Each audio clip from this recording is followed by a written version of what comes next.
नमस्कार. देशामध्ये कालपर्यंत भयान शांतता होती. इतकी शांतता की या देशामध्ये जिवंतपणा आहे की नाही असं एक वातावरण होतं, ज्याला आपण वादळापूर्वीची शांतता म्हणू शकता. पण अचानक एक वादळ या देशामध्ये निर्माण झालं आणि त्या वादळाचा केंद्रबिंदू प्रधानमंत्री नरेंद्र मोदी यांच्या घरापासून अर्धा किलोमीटरवरचं जंतर मंतर. देशातल्या तरुणांच्या विद्रोहाचं ते केंद्र बनलं, संतापाचं केंद्र बनलं आणि या वादळामुळे सारा देश आज ढवळून निघाला, पेटून निघाला. आणि ह्या वादळापुढे या देशातले चाणक्य म्हणून घेणारे नेते, विष्णूचे अवतार म्हणून घेणारे नेते हे निष्प्रभ ठरले. याच्याबरोबर दुसरं एक वादळ निर्माण झालं, ते म्हणजे राम मंदिर. अयोध्येतलं जे राम मंदिर आहे त्या राम मंदिराच्या लुटीचा विषय हा सुद्धा तेवढाच गंभीर आहे. या दोन्ही विषयात ज्यांनी पहिल्या दिवसापासून सहभाग घेतला, सक्रिय राहिले, बळ दिलं या दोन्ही लढ्यांना, ते एकमेव नेते आज म्हणजे महाराष्ट्र राज्याचे माजी मुख्यमंत्री आणि शिवसेना पक्षप्रमुख उद्धव ठाकरे. शिवसेना पक्षप्रमुख उद्धव ठाकरे हे दिल्लीत होते. दिल्लीत जाऊन त्यांनी जंतर मंतरला आंदोलकांची भेट घेतली, जखमींची भेट घेतली आणि अत्यंत ते व्यथित झाले, संतापले. मी स्वतः पाहिलं. आज ते आपल्याबरोबर या सामनाच्या स्टुडिओमध्ये चर्चेला आहेत. उद्धवजी नमस्कार. नमस्कार. उद्धवजी, आपण राजधानी दिल्लीमध्ये होता, देशाची राजधानी आहे आणि देशाची राजधानीतून आपण एक देश आपल्या नजरेने प्रत्येक नेता पाहत असतो. तुम्ही काल काय पाहिलं? गेल्या अनेक वर्षांपासून देश जे भोगत आला, देशाची फसवणूक झालेली आहे. दरवेळेला चांगल्या गोष्टीसाठी देश मतदान करत असतो. 2014 पासून आत्तापर्यंत देशाला नुसती प्रलोभनं दाखवली गेली आणि प्रत्यक्ष पदरात काही पडलेलं नाही आहे. आपण जे मगाशी म्हणालात की जो एक उद्रेक आहे, हा उद्रेक केवळ नीट परीक्षेच्या पेपरफुटीचा नाही आहे, तर हा उद्रेक गेल्या 10 ते 12 वर्षामध्ये जी फसवणूक या देशाची केली गेलेली आहे त्याबद्दलचा हा असंतोष आहे. आणि आत्ता खरं म्हणजे जनतेच्या रूपाने विष्णूने अवतार घेतला आहे असं मी काल बघितलं.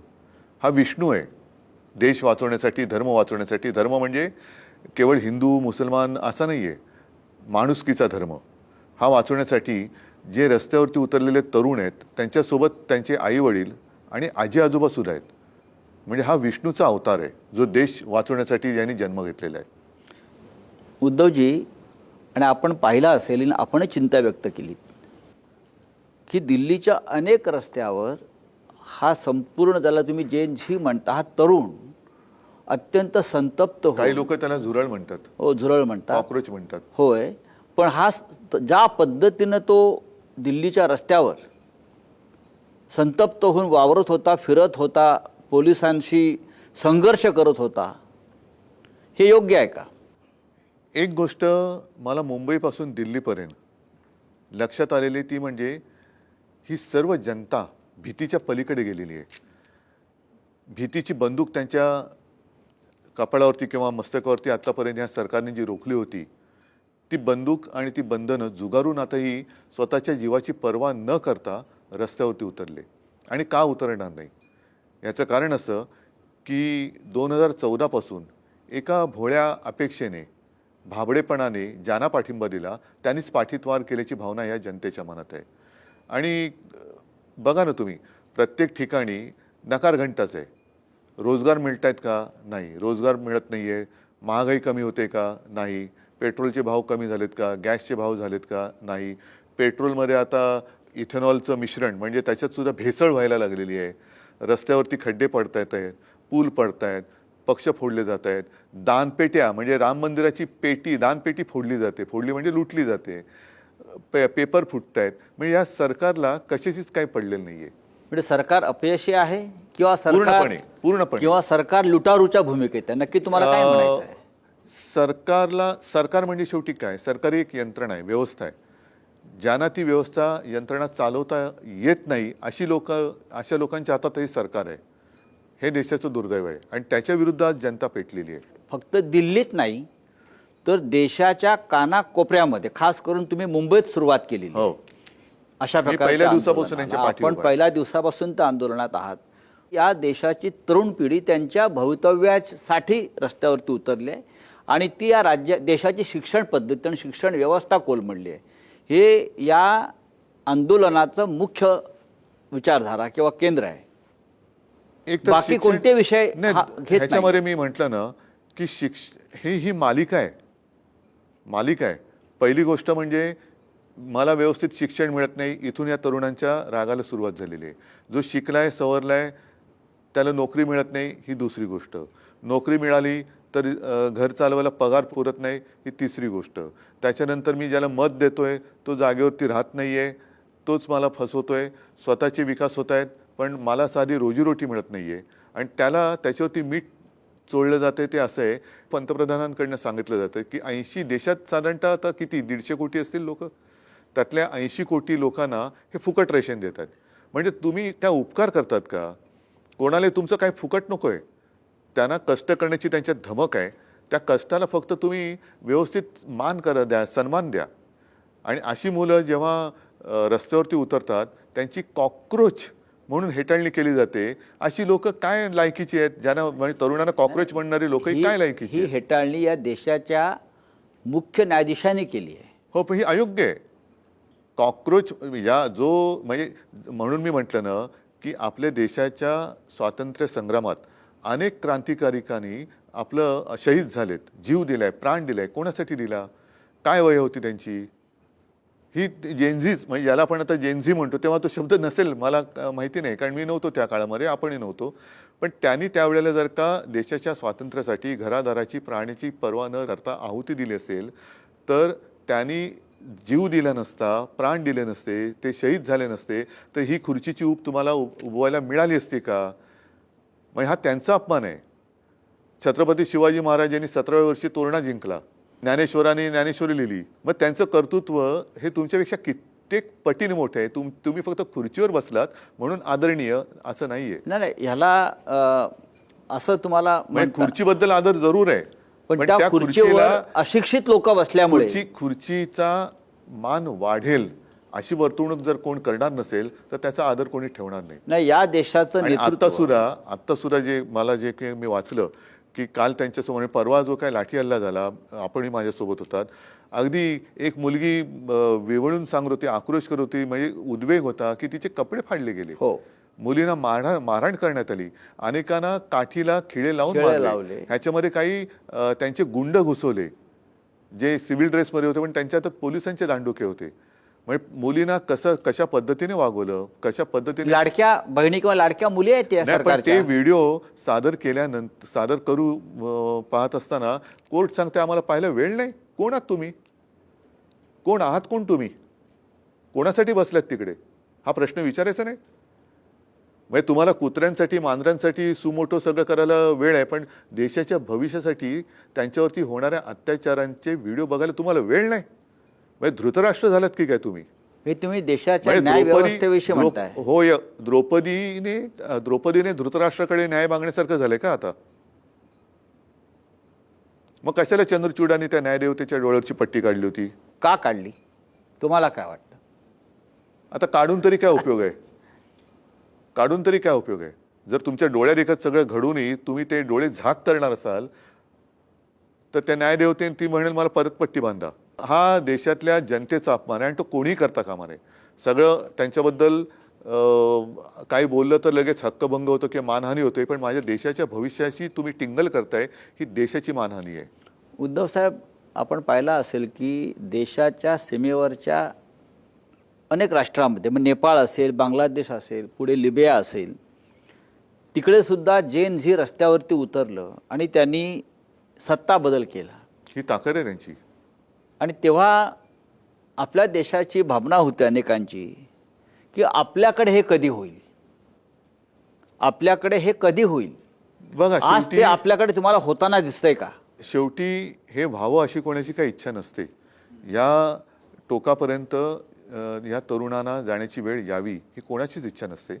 साधी गोष्ट होती किंवा साधी गोष्ट ह्यापुरती मी म्हणेन की परीक्षेचा अभ्यास करून जेव्हा एखादा मुलगा किंवा मुलगी परीक्षेला जाते आणि त्याच्यानंतर तिला पेपर दिल्यानंतर कळतं की पेपर फुटलाय. आता जवळपास 20-22 मुला-मुलींनी आत्महत्या केल्या. त्यांचे पालक त्याच्यामध्ये होते होते ना. अनेक म्हणजे काही मुलांनी तर परीक्षेच्या टेन्शननी आत्महत्या केले. मग तुम्ही त्यांच्या भावनेची किंवा त्यांच्या त्रासाची कदर करणारच की नाही. आणि एवढं शिकल्यानंतर सुद्धा जर त्यांच्या कपाळी बेकारीचा सोटाच येणार असेल तर मग काय भविष्य काय? का ही मुलं रस्त्यावरती का उतरले? परीक्षा केंद्रात जाऊ इच्छिणारी मुलं रस्त्यावरती का उतरले ह्याचा विचार कोण करणार? तुम्ही जेव्हा जंतर मंतरला पोहोचलात रात्री, पाऊस होता, तरीही लोक, तरुण मुलं असंख्य म्हणजे मोठ्या संख्येनं, हजारोच्या संख्येनं तिकडे होती. तुम्ही भाषण केलं, तो एक समोरून प्रतिसाद देत होता. जंतर मंतरवरचं ते चित्र पाहून तुम्हाला काय वाटलं? दोन्ही गोष्टी आहेत. एक तर हृदय पिळवटून टाकणारं तो सगळा विषय आहे. मात्र त्याचबरोबरीने समोर जो काय सगळा तरुण वर्ग होता, म्हणजे देशाचे भाग्य विधाते होते, त्यांच्यातली हिंमत बघून एक मला पण वाटलं की देश जिवंत आहे. देश जिवंत आहे आणि हा जिवंतपणा जोपर्यंत देशात आहे तोपर्यंत आपल्या देशावरती हुकुमशाही येऊ शकत नाही, हा एक विश्वास मिळाला. धर्मेंद्र प्रधान असं म्हणतात, तुम्ही ज्याला जिवंतपणा म्हणताय की या जिवंतपणा नसून हा अतिरेकीपणा आहे आणि ही गुंडागर्दी आहे. हा धर्मेंद्र आहे. हा हा धर्मेंद्र प्रधान आहे. बरं, ह्याच्यात धर्म कुठे? म्हणजे हे नुसते जसं शिवसेना प्रमुखांच्या भाषेत ह्यांच्या पार्श्वभागावरती रेषाव म्हटल्यात म्हणून हे खुर्चीत बसलेत, नाही ते लायकीचे नाही आहेत त्या खुर्चीत बसायला. तुमचं काय म्हणणं आहे? राजीनामा नाही ही धर्मेंद्रनी द्यावा की नरेंद्रनी द्यावा?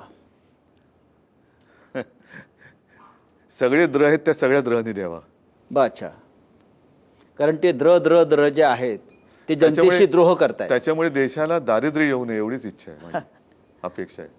उद्धवजी, हे 12 वर्ष सरकार राज्य करत आहे, 12 वर्ष, आणि 12 वर्ष जनता एका दबावाखाली किंवा एका अंधभक्तीखाली या देशात जगत राहिली. 12 वर्षात हे जे काल तुम्ही चित्र पाहिलं जंतर मंतर आणि देशामध्ये, हे चित्र कधीच दिसलं नव्हतं. आणि अचानक भूकंप व्हावा आणि जमिनीतून लाव्हा वर उसळावा, हा विष्णूचा अवतार आहे, मी बोललो ना. हां, आपण जे म्हणताय, पण तुम्हाला वाटतं लोकांचं भय संपलं की जनता झोपली होती? नाही, लोकशाही झोपली होती. बघा मी तुम्हाला सांगतो की हे राज्यकर्ते निर्दयी आहेत पण जनता दयाळू आहे. आणि म्हणून जे आपण म्हणतो ना की जनतेची स्मरणशक्ती ही काय शॉर्ट असते, तसं नाहीये.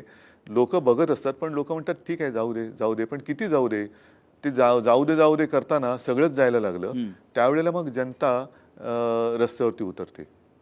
त्याच्यामुळे जनता झोपलेली नसते, पण झोपल्याचं सोंग घेणारे सत्ताधारी जेव्हा येतात तेव्हा जनतेला आसूड हातात घ्यावा लागतो. ही क्रांतीची ठिणगी आहे. होऊ शकेल जर वेळेमध्ये काही उपाययोजना केली नाही तर ह्या देशामध्ये भयानक परिस्थिती उद्भवू शकते. आणि एकदा का हा तरुण रस्त्यावरती उतरला की तो त्याचं जे काय म्हणणं आहे ते पूर्ण केल्याशिवाय थांबणार नाही, ही मला एक चिंता वाटते देशाची. उद्धव साहेब, अभिजित दिपके नावाचा एक तरुण, एक मराठी तरुण, हो, महाराष्ट्रातला, हा अमेरिकेत शिकत होता, शिकागोला. आणि तिथे सरन्यायाधीश सूर्यकांत यांचं जे झुरळा संदर्भातलं वक्तव्य आहे तरुणांना, त्यांनी बेरोजगारांना कॉक्रोच म्हटलं, झुरळ म्हटलं, त्यानंतर तो तरुण संतप्त होतो, विद्रोह करतो आणि हिंदुस्थानमध्ये येऊन एक आंदोलन सुरू करतो. आणि त्याला तरुणांचा प्रचंड पाठिंबा मिळतो, जे आतापर्यंत गेल्या 12 वर्षामध्ये कोणत्याही विरोधी पक्षाला करता आलं नाही. हे आपल्या सगळ्या विरोधी पक्षाचं अपयश आहे असं आपल्याला वाटत नाही का? आहेच ना, नक्कीच आहे.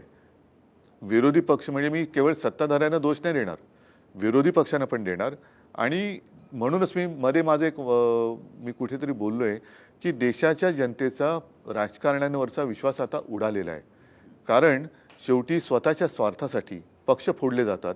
आज हे धर्मेंद्र प्रधान असतील, इतर सगळे असतील, अगदी गृहमंत्री अमित शहांचं सुद्धा हे अपयश आहे की जे पक्ष फोडण्यामध्ये त्यांचं सत्ताकारण सगळं करतायत. हेच जर का तुम्ही धर्मेंद्र प्रधानने नंतर मग सगळी मिलिटरीची यंत्रणा वापरली पेपर निर्णय आणण्यासाठी, हे पेपर फुटण्याच्या आधी का नाही वापरली? तुम्हाला काम दिले ना, लोकांनी निवडून दिले, निवडून दिल्यानंतर तुम्ही तुमच्या खात्याचं काम करा ना. तुम्ही तुमच्या खात्याचा दुरुपयोग पक्ष फोडण्यासाठी करताय. म्हणजे अगदी बंगालमध्ये सुद्धा CRPFचे जवान घुसून तुम्ही स्वतःच्या पक्षाला विजयी करून घेतलं. अशा वेळेला सगळ्यांवरचाच विश्वास उडालाय. म्हणजे जे सैन्य आजपर्यंत पाकिस्तान व्याप्त काश्मीरमध्ये आणि घुसवायला पाहिजे होतं, ते तुम्ही बंगालमध्ये घुसवताय निवडणूक जिंकायला. तिकडे दमदाटी करून निवडणूक जिंकताय. जे मणिपूरमध्ये घुसवायला पाहिजे होतं ते तुम्ही बंगालमध्ये घुसवताय. जे मणिपूरमध्ये त्यांनी शांतता निर्माण करण्यासाठी वापरायला पाहिजे ती शक्ती, ती आज आमच्या तरुणांवरती, मुलींवरती लाठ्याकाठ्या आणि अगदी निर्दयीपणाने अश्रुधूर वापरण्यासाठी तुम्ही सोडण्यासाठी करताय. आणि त्याच्यावरती प्रश्न विचारायला गेल्यानंतर देशद्रोही ठरवलं जाते.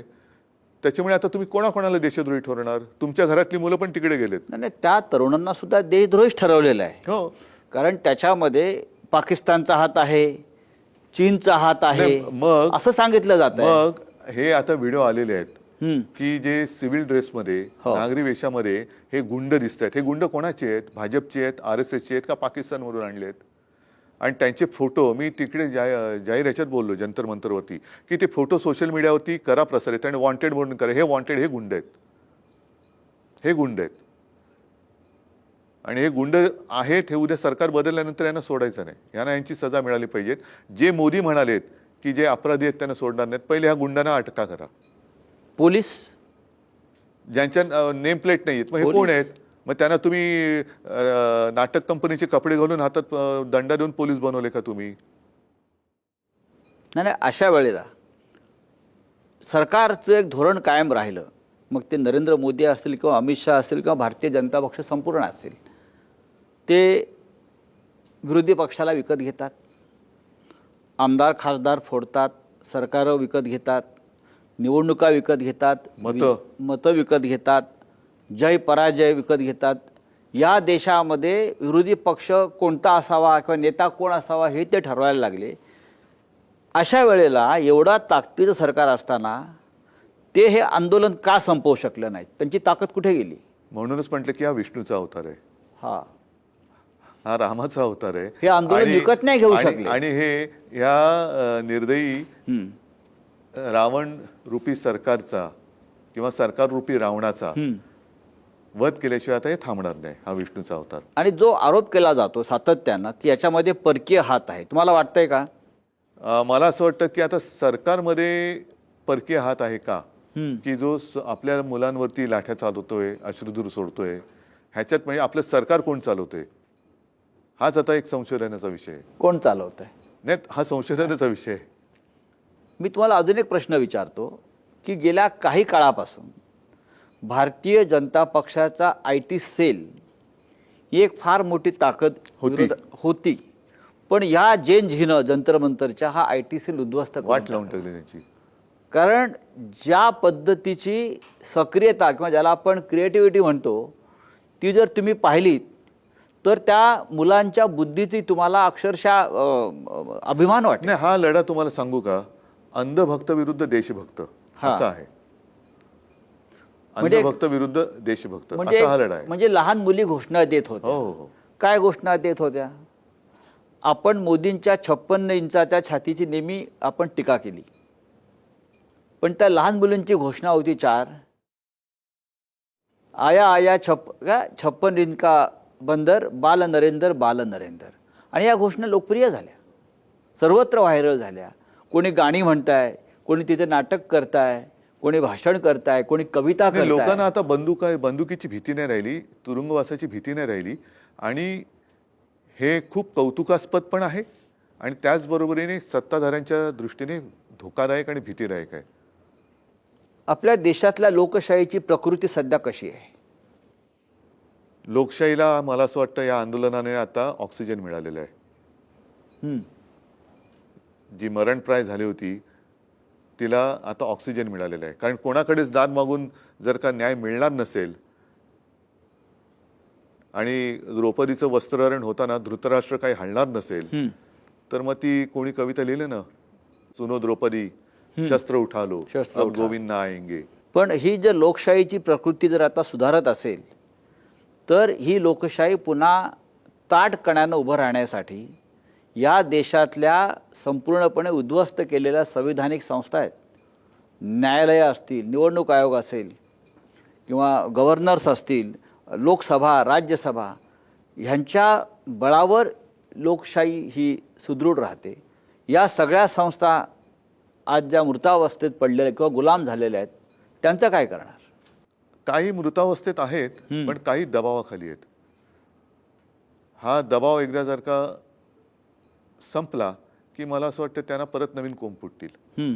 कारण ह्या गोष्टी होतात, हा निसर्गाचा नियम आहे की पानं झडतात, पानं नव्याने येतात, तर नवीन कोंब येतील. लोकशाही काय मरणार नाही देशातली. जंतर मंतरचे सगळ्यात मोठे पडसाद महाराष्ट्रात उमटले आणि ते शिवसेनेनं सगळ्यात आधी त्याच्यावरती एक भूमिका घेतली. तुम्ही किंवा आदित्य ठाकरे ह्यांनी नुसती भूमिका घेतली नाही तर आपण शिवाजी पार्क शिवतीर्थावरती जो एक विराट असा तरुणांचा एक मेळावा घेतलात आणि त्याच्यामध्ये ज्या आपल्या भूमिका मांडल्यात त्याच्यामुळे अख्ख्या महाराष्ट्राच्या कानाकोपऱ्यामध्ये आता हे पडसाद उमटू लागलेले आहेत. तुम्हाला असं का वाटलं की आपण तात्काळ या तरुणांच्या आंदोलनाला पाठिंबा दिला पाहिजे? शिवसेना ही तरुणांचीच संघटना आहे आणि शिवसेनेचा जन्मच मुळात बाळासाहेबांनी इथल्या भूमिपुत्रांच्या न्याय हक्कासाठी तो दिला. जर तरुणांसाठी ही संघटना लढणार नसेल तर तरुणांसाठी दुसरं कोण लढणार? आणि काय चूक आहे त्यांचं? एक अभिजित दिपके तो तिकडे होता ना, व्यवस्थित होता, शिकत होता, तो शिकून करायची तिकडे नोकरी पकडून राहिलाही असता. त्याला काय गरज होती हा विषय उचलण्याची? बरं, विषय उचलला तिकडनं, पण तो म्हणजे उंटावरनं शेळ्या हाकू शकला असता. तो ते सोडून इकडे आला. आल्यानंतर आज अनेक तिकडे असंख्य तरुण मुलं मुली हे घरदार सोडून कित्येक दिवस, जवळपास आता महिना झाला, हे तिकडे आहेत आणि रोज गर्दी वाढते. आणि ही मुलं जर का स्वतःच्या न्याय हक्कासाठी आवाज उठवत असतील तर त्यांना आपण बळ देणं हे कर्तव्य मानलं पाहिजे आणि सगळ्यांनी त्यांच्या मागे उभं राहिलं पाहिजे, सोबत उभं राहिलं पाहिजे. या आंदोलनामध्ये महाराष्ट्रात तुम्ही स्वतंत्रपणे करता की तुमच्याबरोबर तुमचे इतर सुद्धा? नाही, आत्ताच मी राजाकडे होतो. आम्ही म्हणजे शिवसेना आणि मनसे तर एकत्र आहोतच. काल माझं राहुलजींबरोबर बोलणं झालं. त्याच्यानंतर त्यांचे प्रदेशाध्यक्ष सुद्धा बोलले की आम्ही सुद्धा तुमच्या सोबत आहोत. मी इतर राज्यातले काही नेत्यांशी सुद्धा बोललेलो आहे. ते सुद्धा त्यांच्या परीने हे सगळं करतायत. मात्र आता ह्या तरुणांना दिशा दाखवण्याची गरज आहे, नेतृत्व करण्याची गरज नाही. आता ह्यांना हे उतरलेत रस्त्यात.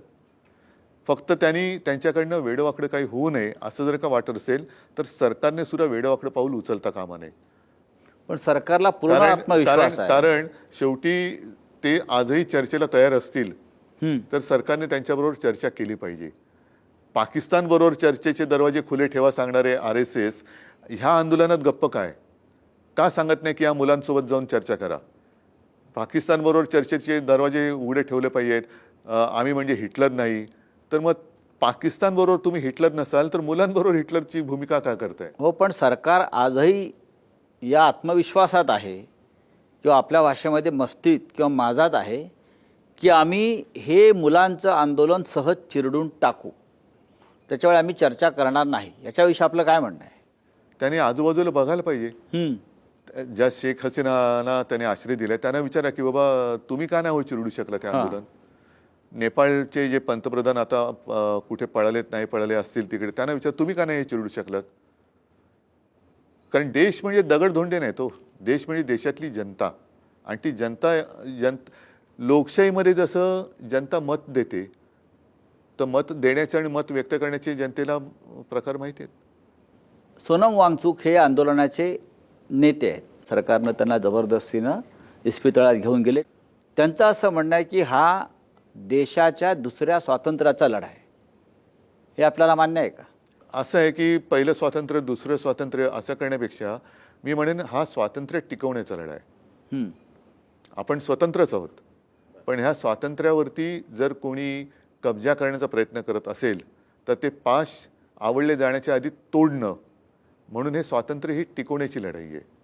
हे जरी आपण टिकवत असाल तरी आपण एक प्रमुख राजकीय पक्षाचे प्रमुख आहात आणि प्रत्येक आंदोलनामध्ये प्रत्येक राजकीय पक्ष, मग विरोधी पक्ष, मग राहुल गांधी असतील, अखिलेश यादव असतील, ते राजकारणाचा विचार नक्कीच करतात. याचे पुढले परिणाम काय होतील. हे आंदोलन सुरू असताना तुमच्यासमोर निवडणुकांचा विचार आहे का? कारण लोकसभा असतील, विधानसभा असतील, अजून 2.5 वर्ष आहेत. 2.5 वर्ष या आंदोलनाची धग तुम्ही टिकवू शकाल? पण तोपर्यंत मग अशी मुलं जाताना बघत बसायचं, पेपर फुटताना बघत बसायचं, मुलांचे आयुष्य उद्ध्वस्त होताना बघत बसायचं. 2.5 वर्ष तुम्ही काय करणार आहात? समजा उद्या सरकारनं आंदोलन थंड केलं, हे करू देत. उद्या नरेंद्र मोदी एखाद्या मंदिरात जातील, तपाला बसतील, तपश्चर्या करतील, बाहेरून म्हणतो मी प्रायश्चित घेतलं आणि परत अंधभक्त टाळ वाजवायला लागतील. नाही, आता म्हणून म्हटलं ना की शेवटी आपण कशासाठी जगतो आहोत हा विचार जनतेने केला पाहिजे. जर मी जनतेसाठी लढत असेन तर मी निवडणुकीचा विचार न करता मुलांच्या न्याय हक्कासाठी रस्त्यावरती आलं पाहिजे किंवा त्यांच्यासोबत राहिलं पाहिजे. आता आपण आपलं काम करावं, हे आंदोलन थंड व्हावं म्हणजे कसं की चांगल्या पद्धतीने मिटावं अशी माझी आजसुद्धा इच्छा आहे. मला असं नाही वाटत की या देशामध्ये दंगेधोपे व्हावेत, या देशात हिंसाचार व्हावा, असं मला अजिबात वाटत नाही. या मुलांच्या मागणीकडे तुम्ही माणुसकीच्या नजरेने बघावं, त्यांच्यासोबत जाऊन बसावं, बोलावं आणि आंदोलन संपवावं. बघू पुढच्या वेळेला 2 वर्षांनी जे विषय असतील ते राजकीय विषय राजकारणात घेऊ. पण मुलांचं आयुष्य पणाला लावून तुम्ही राजकारण करणार असाल तर तुम्ही पापी आहात. मला माझ्या राजकारणासाठी मुलांची जीव नाही घ्यायचे. शिवसेना 60 वर्षाची झाली आणि या 60 वर्षामध्ये शिवसेनेनं अनेक आंदोलनं केली आणि ती सगळी आंदोलनाचा केंद्रबिंदू हा तरुण वर्गच होता. शिवसेना प्रमुखांनी जेव्हा पक्षाची स्थापना केली तेव्हाही ते तरुणांचेच नेते होते. या देशातल्या तरुणांमध्ये ती शक्ती परिवर्तनाची अजूनही आहे असं आपल्याला वाटतं का? हो, ती दिसते. कारण शिवसेना प्रमुख जे म्हणायचे की शरीर थकत जातं, वय वाढत जातं, पण ज्या दिवशी तुम्ही मनाने थकाल, मनाने वृद्ध व्हाल तेव्हा तुम्ही संपलात. तुमचं वय हे निसर्गाचं आहे, पण मनाचं तारुण्य टिकवणं, आणि तारुण्य म्हणजे काय की आत्ताच्या मुलांबरोबर त्यांच्या वेदना समजून घेतल्या पाहिजेत, त्यांच्या व्यथा समजून घेतल्या पाहिजेत. त्या जर का तुम्ही समजून घेत असाल तर तुम्ही त्यांचे नेते होऊ शकाल. नाहीतर तुम्ही तरुणात पण त्यांना समजूनच घेत नाही तर काय उपयोग आहे तुमच्या वयाचा. उद्धवजी, अजून एक महत्त्वाचा विषय या देशात सध्या नव्हे तर जगभरातल्या हिंदूंमध्ये खास करून हा चर्चेला जातोय किंवा त्याविषयी पण प्रचंड संताप आहे. तो म्हणजे अयोध्येमध्ये जे राम मंदिर उभं राहिलं, अनेकांच्या बलिदानातून, त्यागातून, संघर्षातून, त्या राम मंदिराच्या दानपेटीच्या 550 कोटीच्या दानपेट्या चोरीला गेल्या. राम मंदिरामध्ये देणग्यांचा अपहार झाला आणि हा अपहार जवळजवळ 13,000 कोटीचा आहे.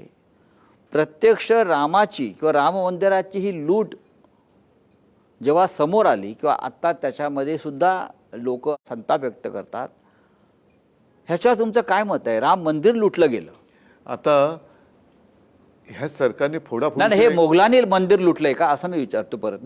नाही, आता नीटचे पेपर आणि मंदिराची दानपेटी हे मोगलांनी लुटले, पाकिस्तानने लुटले का नेहरूने लुटले? पेपर कोणी नेहरूने फोडलेत का?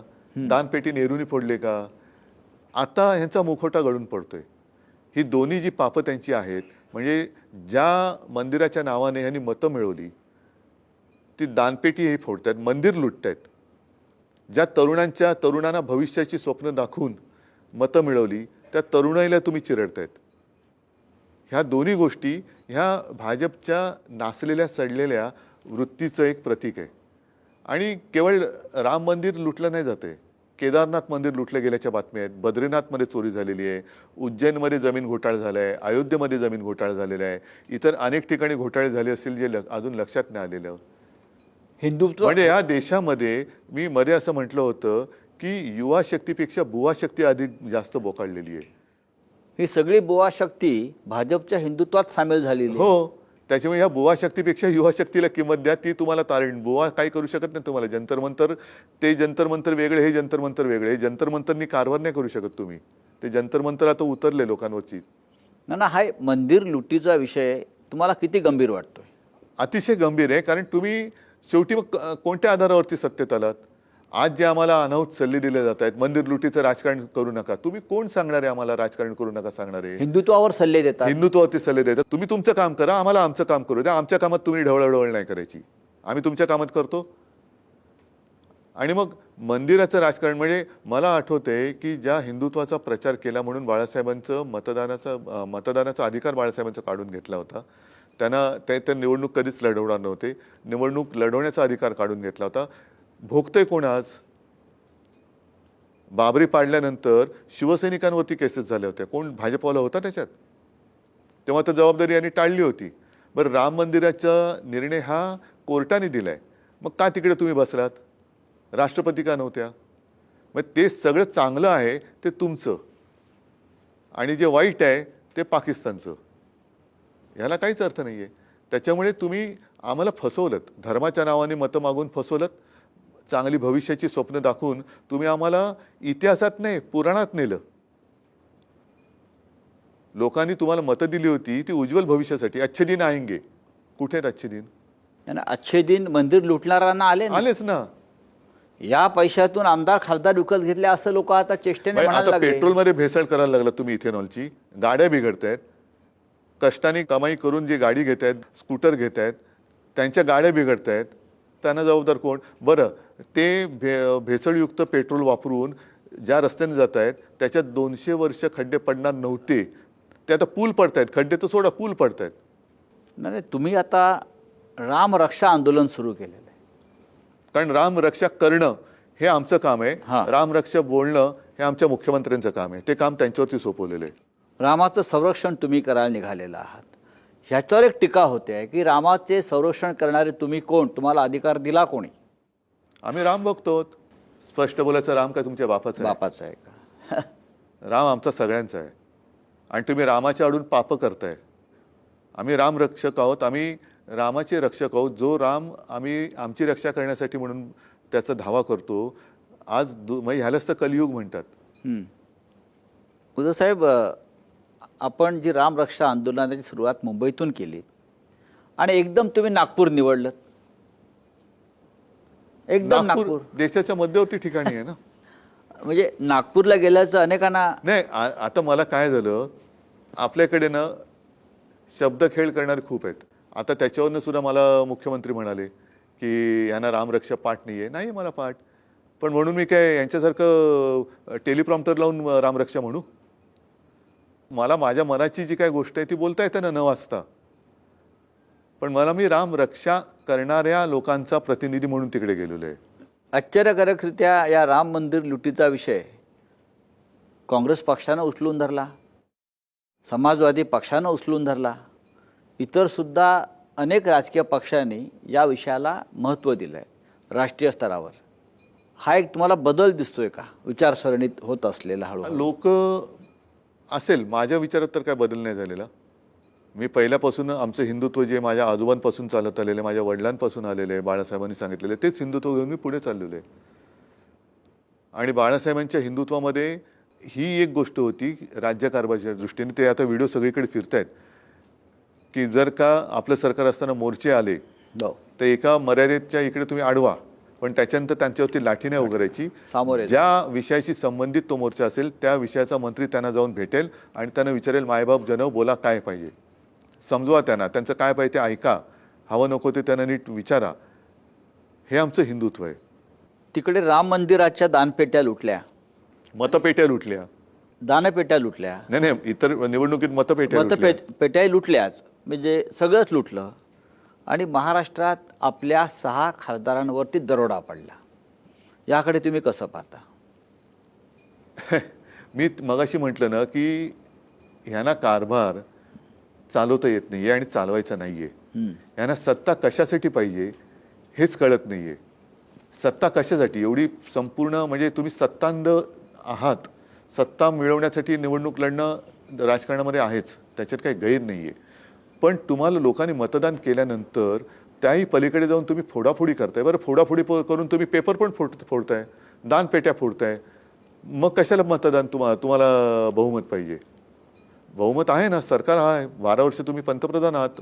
आता 12 वर्षात जवळपास मधली माझी 1-2.5 वर्ष सोडली तर त्यांचंच सरकार चाललेलं आहे गद्दारीच्या जोरावर. सरकार जे आहे, केंद्रातलं असेल किंवा राज्यातलं असेल, हे विरोधी पक्षाचं अस्तित्व संपवू पाहत आहे. विरोधी पक्षांना काही कामच ठेवायचं ते नाही. बोललेच आहेत ना, त्यांचे नड्डा वगैरे तेव्हा बोललेच हो. होते. तुम्ही आमदार खासदार निवडून आणायचे आणि भाजपनं किंवा मिंध्याने ते पळवायचे किंवा विकत घ्यायचे, असं त्यांनी एक धोरण ठरवलेलं दिसतंय. ते जरी असलं, म्हणूनच मी मगाशी म्हटलं ना, आपला जो प्रश्न होता की राजकीय पक्षांवरचा लोकांचा विश्वास उडाला का, तर लोकांना यांना धडा शिकवायचा आहे की तुम्ही फोडून काय फोडाल. आम्ही तुमच्या विरोधात मतदान करून दिलेले आमदार, नगरसेवक, खासदार फोडत असाल तर आम्ही तुम्हाला पूर्णपणे बदलून टाकतो, उखडून टाकतो देशातून तुम्हाला. म्हणून या एका निश्चयाने लोक जनता रस्त्यावरती उतरली. कारण हे जे तुमचे विरोधक काय टीका करतात तुमच्यावर, की ठाकरेंना त्यांचे खासदार सांभाळता येत नाहीत. तुम्हाला तुमचा कारभार कुठे सांभाळता येतोय? तुम्हाला कारभारच करता येत नाहीये. आणि आज गृहमंत्री तरी कुठे आहेत? दिसतायत कुठे? नाहीच ना. महाराष्ट्रात पण नाही, देशात नाही. पण नाहीयेत. मुलींवरती अत्याचार करणारं सरकार. दिल्लीचं गृह खातं आहे कोणाकडे?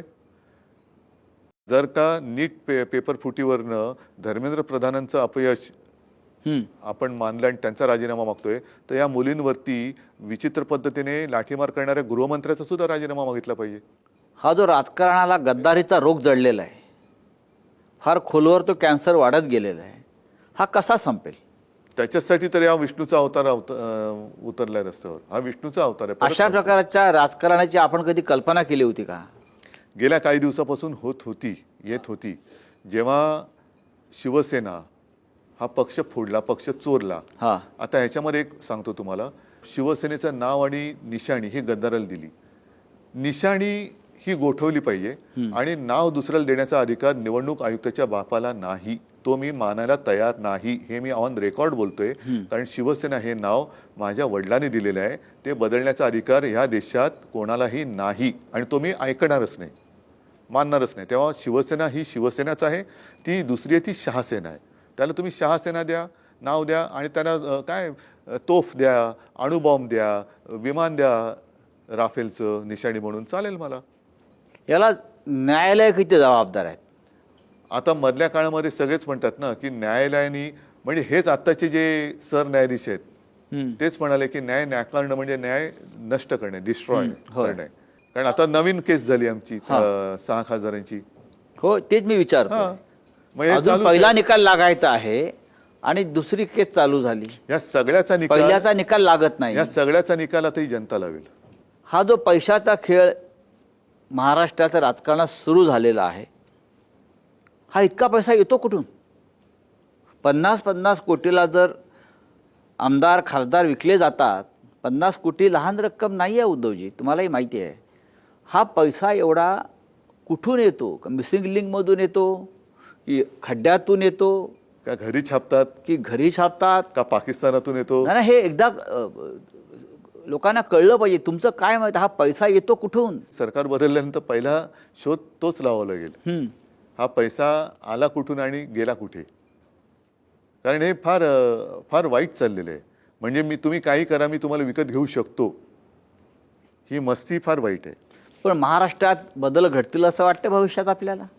माझं म्हणणं आहे की देशातच बदल होईल. बरं, एकतर भाजपने, तुम्ही आशावादी आहात? एकतर भाजपने स्वतःला बदलावं, नाही तर देश त्यानं बदलेल. राज ठाकरे महापालिकेत तुमच्याबरोबर होते, नंतर ते फार दिसले नाहीत.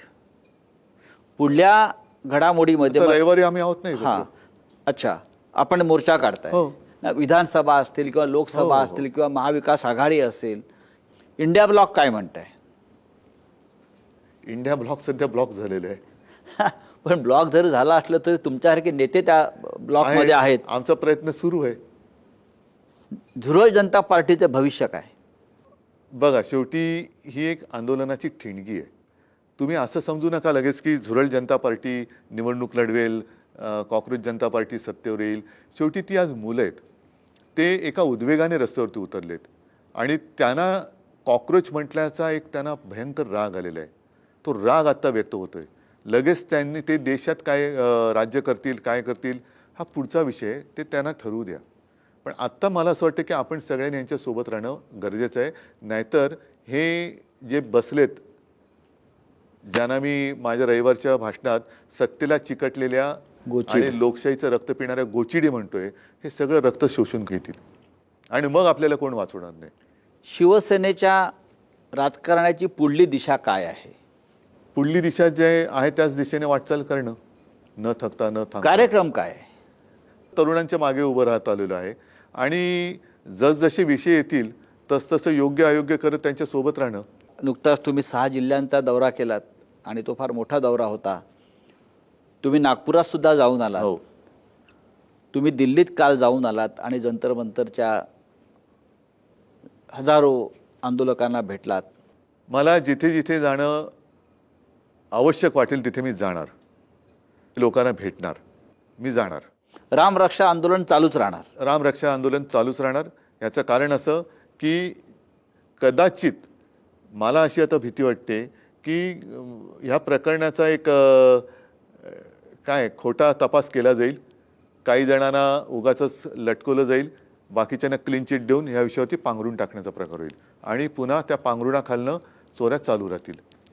तर तिकडे पूर्ण पारदर्शकपणाने तपास तर झाला पाहिजे, पण पुढची जी काही सिस्टीम ज्याला म्हणतो ती पारदर्शक असली पाहिजे. म्हणजे आणि म्हणून माझा एक असा विचार आहे, आता ते सगळ्यांनी मान्य करणं, ज्यांचं नाव घेतो त्यांना पण ते मान्य असलं पाहिजे की हा सगळा मंदिर लुटीचा तपास हा निवृत्त न्यायमूर्ती अभय ओक यांच्या माध्यमातून आपण बोललात त्या आधी, कारण ते अत्यंत निपक्षपातीपणाने याचा तपास आणि न्यायनिवाडा करू शकतील असं मला वाटतं. आता हा विषय त्यांचा आहे आणि ज्यांच्या हातात सत्ता आहे त्यांचा आहे.